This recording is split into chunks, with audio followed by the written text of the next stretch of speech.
Hello students, আমি তোমাদের প্রিয় নীতিশ স্যার জ্ঞানজ্যোতি কোচিং সেন্টারের পক্ষ থেকে তোমাদের প্রত্যেককে জানাই আরো একবার স্বাগত। তো স্টুডেন্টস, আজকে আমি তোমাদের সঙ্গে আলোচনা করব ভিএসি আন্ডারস্ট্যান্ডিং ইন্ডিয়া। যারা এনবিইউ অর্থাৎ নর্থ বেঙ্গল ইউনিভার্সিটি আন্ডারে বিভিন্ন কলেজগুলোতে পড়াশোনা করছো এবং যারা সেকেন্ড সেমিস্টারে কম্পালসারি হিসাবে যাদের ভিএসসি তে আন্ডারস্ট্যান্ডিং ইন্ডিয়া রয়েছে, তাদের জন্য আজকে মোস্ট ইম্পর্টেন্ট 20টা প্রশ্ন নিয়ে আলোচনা করব। ক্লাসটি শুরু করার পূর্বে তোমাদেরকে বলবো, যারা এখনো পর্যন্ত আমাদের অফিসিয়াল ইউটিউব চ্যানেলটিকে সাবস্ক্রাইব করনি তারা অবশ্যই চ্যানেলটিকে সাবস্ক্রাইব করে পাশে থাকা বেল আইকন অল প্রেস করে দাও, যাতে নেক্সট টাইম থেকে কোনো ভিডিও আপলোড করলে তার নোটিফিকেশন তুমি সবার আগে পেতে পারো। এছাড়া যারা ভাবছো যে অনলাইনে আমাদের সঙ্গে যুক্ত হবে, তারা সময় নষ্ট না করে আমাদের এই অফিসিয়াল নাম্বার যোগাযোগ করো 7076398606 নাম্বার অথবা 6295916282 নাম্বারে। তোমাদের টোটাল কোর্স ফি রয়েছে মাত্র 999 টাকা। এই 999 টাকার বিনিময়ে তোমরা পাচ্ছ major, minor, MDC, VSC, Aisi, SSC পুরো প্যাকেজ পাচ্ছ মাত্র 999।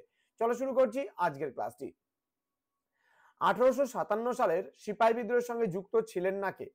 সঠিক উত্তর হবে এই অপশনগুলোর মধ্যে ভগৎ সিং কিন্তু সঠিক উত্তর, কারণ বেগম হজরত মহল, মঙ্গল পান্ডে এবং কুনওয়ার সিং কিন্তু এরা কিন্তু অবশ্যই মানে তোমার হচ্ছে সিপাহী বিদ্রোহের সঙ্গে বা 1857 সালের মহাবিদ্রোহের সঙ্গে জড়িত ছিল। পরবর্তী প্রশ্ন, সিপাহী বিদ্রোহের আনুষ্ঠানিক সমাপ্তি কবে ঘটেছিল? 8ই জুলাই 1859 সালে। দেন 1857 সালের মহাবিদ্রোহের প্রত্যক্ষদর্শী ছিলেন কবি কি? তাহলে মির্জা গালিব হবে। দেন মঙ্গল পান্ডে কত নং রেজিমেন্ট ছিলেন? 34 নং পদাতিক বাহিনীর রেজিমেন্টে কিন্তু ছিলেন। Then the act for good government pass হয়েছিল কবে? 1858 সালে। তাতিয়া টোপির আসল নাম কি?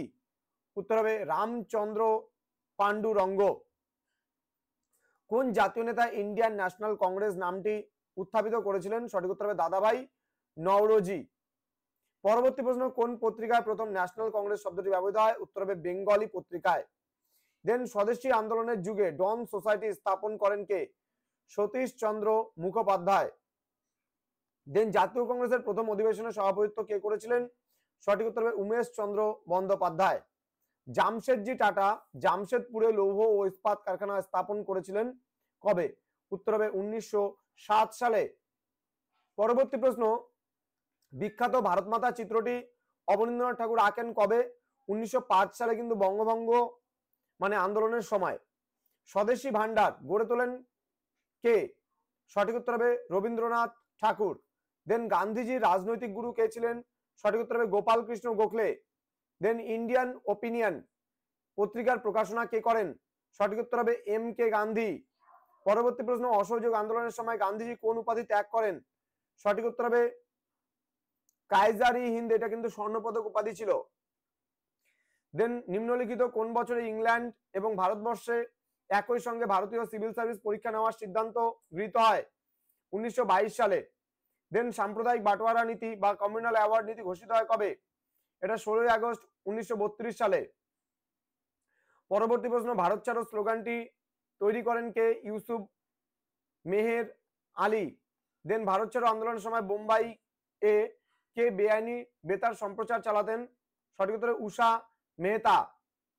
তো স্টুডেন্টস, জ্ঞানজ্যোতি কোচিং সেন্টার অফিসিয়াল ইউটিউব চ্যানেলে আবার তোমাদের প্রত্যেককে স্বাগত জানাচ্ছি, এবং যারা এখনো আমাদের অফিসিয়াল ইউটিউব চ্যানেলটিকে সাবস্ক্রাইব করনি প্রত্যেককে বলো সাবস্ক্রাইব করো, পাশে থাকা বেল আইকনে হিট করো এবং বন্ধুদের সঙ্গে ভিডিওটি শেয়ার করো।